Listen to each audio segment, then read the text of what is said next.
Hello friends, welcome to the Sapna's Homeschooling YouTube channel, and today we are going to learn 3.4 The Two Gentlemen of Verona.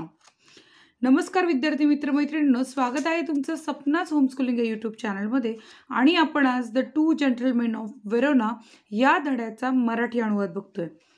तर Verona हे एका शहराचं नाव आहे आणि gentleman म्हणजे सद्गृहस्थ, म्हणजे चांगली माणसं.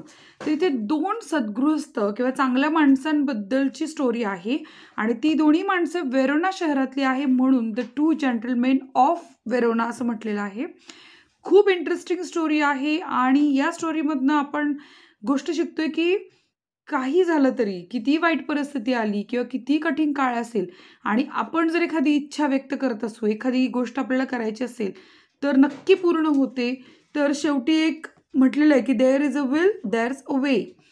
ज्याला इच्छा आहे त्याचा इच्छा पूर्ण होते, रस्ता मिळतो, मार्ग मिळतो.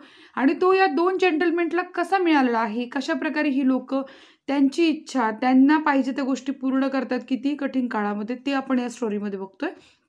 ही स्टोरी सुरू करण्याअगोदर जर तुम्ही सपनाच होमस्कूलिंग या यूट्यूब चॅनलला नवीन असाल तर नक्की हा चॅनल सबस्क्राईब करा, म्हणजे तुम्हाला सर्व इयत्तांचे व्हिडिओ तुमच्या मोबाईलवर मिळतील.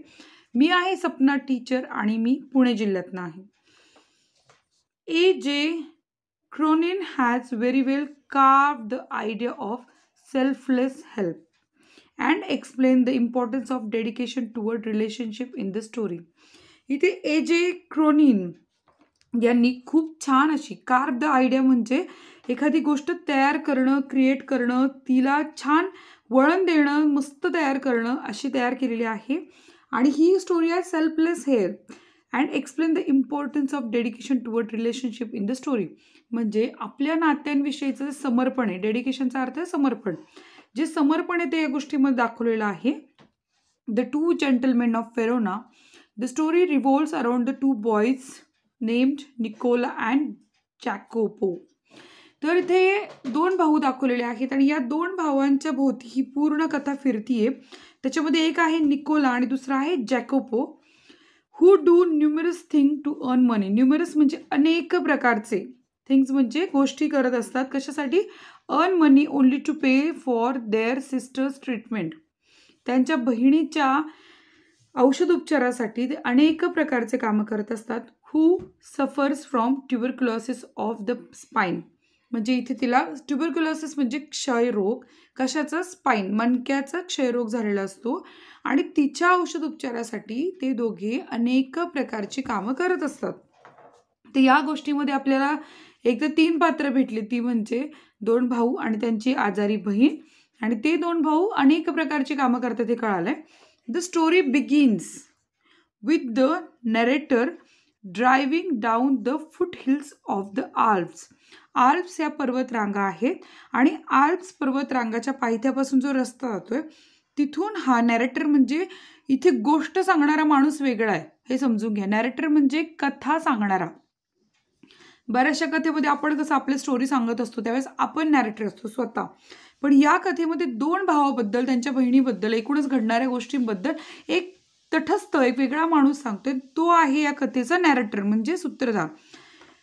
फुट हिल्स ऑफ द आल्प म्हणजे तो या आल्प पर्वतरांगांच्या पायथ्यापासून गाडी घेऊन चाललेला असतो.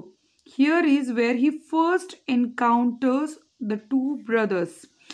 एन्काउंटर म्हणजे एन्काउंटरचा अर्थ आपण अनेकदा पोलिसांच्या संदर्भात घडणाऱ्या चकमकीमध्ये ऐकला असेल. एन्काउंटर म्हणजे meet face to face unexpectedly, म्हणजे आपल्याला कल्पनाही नसताना एखाद्या व्यक्तीला भेटणं म्हणजे encounter. The two brothers selling wild strawberries. Wild strawberries म्हणजे गावठी स्ट्रॉबेरी असतात ना, स्ट्रॉबेरी तुम्हाला माहिती शेतामध्ये तयार करतात प्रॉपर, पण इथे ते गावठी स्ट्रॉबेरी विकत असतात. Even after the driver forbids. Forbid म्हणजे डिसअलाव, म्हणजे फॉरबिड म्हणजे काय? डिसअलाव. इथे तो ड्रायव्हर त्यांना म्हणत असतो घेऊ नका, त्या जंगली स्ट्रॉबेरी घेऊ नका. The narrator to buy the wild fruits. तरी नॅरेटरला, या कथाकाराला ते घ्यायचेच असतात.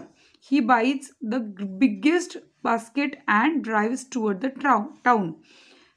तो ड्रायव्हर नको म्हणत असताना सुद्धा तो जो नॅरेटर आहे, कथाकार आहे, तो सगळ्यात मोठी स्ट्रॉबेरीची टोपली घेतो आणि टाउन म्हणजे शहराच्या दिशेने निघतो.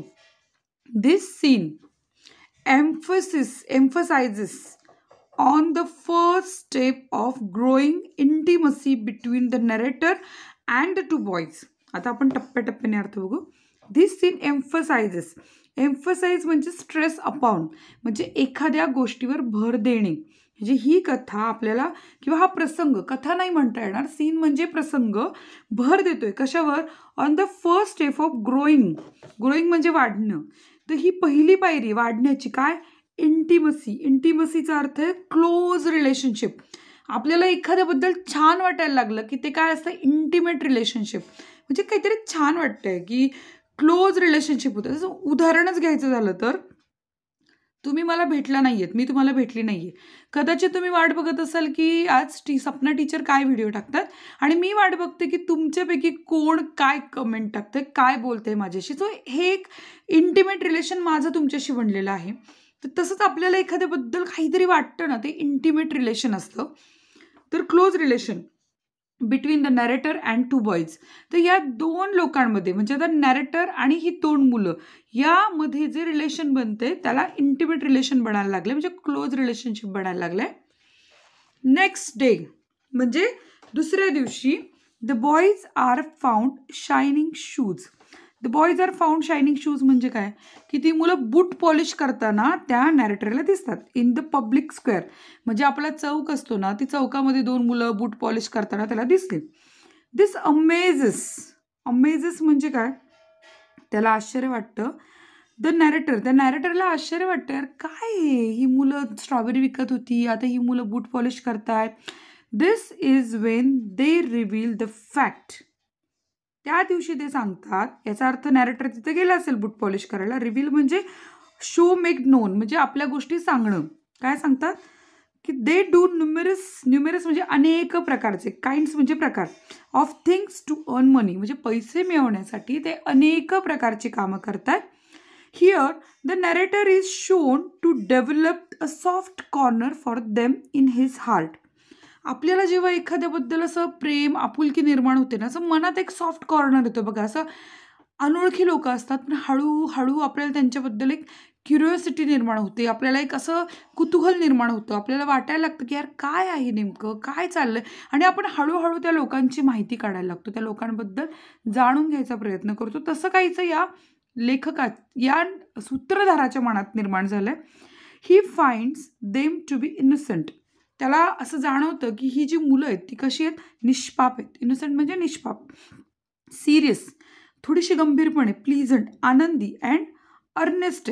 म्हणजे ही मुलं कशी आहेत? स्वतःला कमवणारी, गोष्टी कमवायला बघणारी, प्रेमळ आहेत, आनंदी आहेत आणि निष्पाप आहेत. त्यांच्या मनात कुठलं पाप नाही आहे. The boys are very useful to the narrator.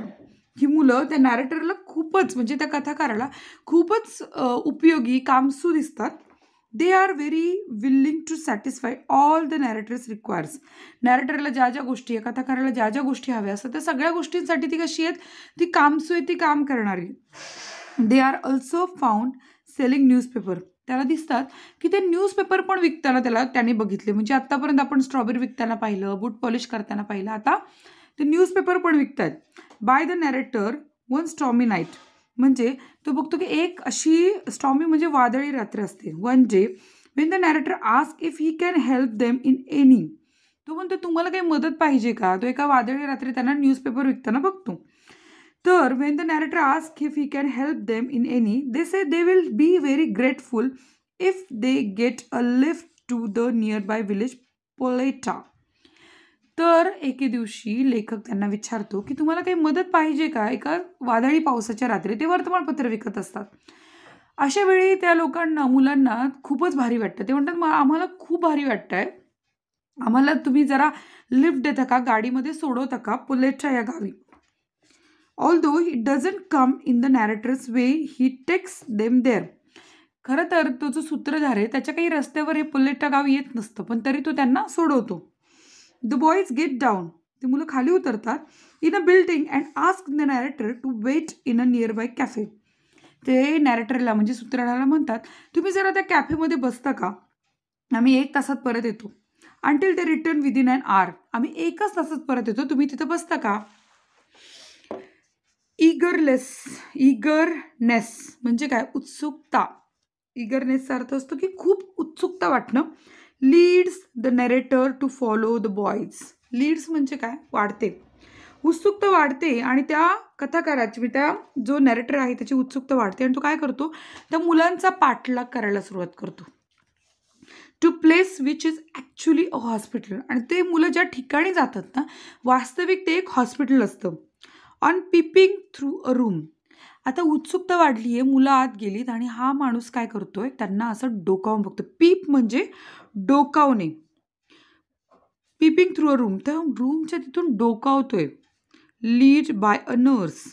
आधी ते एक नर्स आहे and he realize that boys are talking to a girl who resembles them. रिसेंबल्सचा अर्थ आहे हॅव अ सिमिलर ॲपियरन्स. त्याच्यासारखं दिसणं. बघा कधी कधी आपल्याला कोणाची भावंडं माहीत नसतात. अरे ही तर तुझ्यासारखंच दिसते, ही तर तुझ्यासारखीच दिसते, असं जे आपल्याला होतं ना त्याला रिसेंबल म्हणतात. He does not feel like intruding. Intruding म्हणजे come to a place where one is uninvited. त्याला असं वाटत नाही मध्ये जावं कारण तो काही तिथे बोलवलेला गेलेला नव्हता ना. अँड दस ask the nurse the details. तो काय करतो? नर्सला विचारतो की नेमकी काय भानगड आहे अबाउट द बॉईज. या मुलांबद्दल तो नर्सला विचारायला लागतो. This is when the nurse tells him their heart rending story. तिथे ती नर्स हॅड ट्रेंडिंग म्हणजे कॉझिंग ग्रेट सॉरो. अतिशय दुःखी वाईट वाटणारी कथा ती नर्स त्याला सांगते. About their father being killed in a war. त्या मुलांचे वडील युद्धामध्ये मारले गेले होते. And their home being destroyed in the war. आणि त्याच युद्धामध्ये त्यांचं घर उद्ध्वस्त झालं होतं. And their sister suffering from ट्युबरक्युलायसिस. आणि त्यांची बहीण क्षयाने आजारी होती, पीडित होती. तोही तिला क्षय कशाचा झाला होता?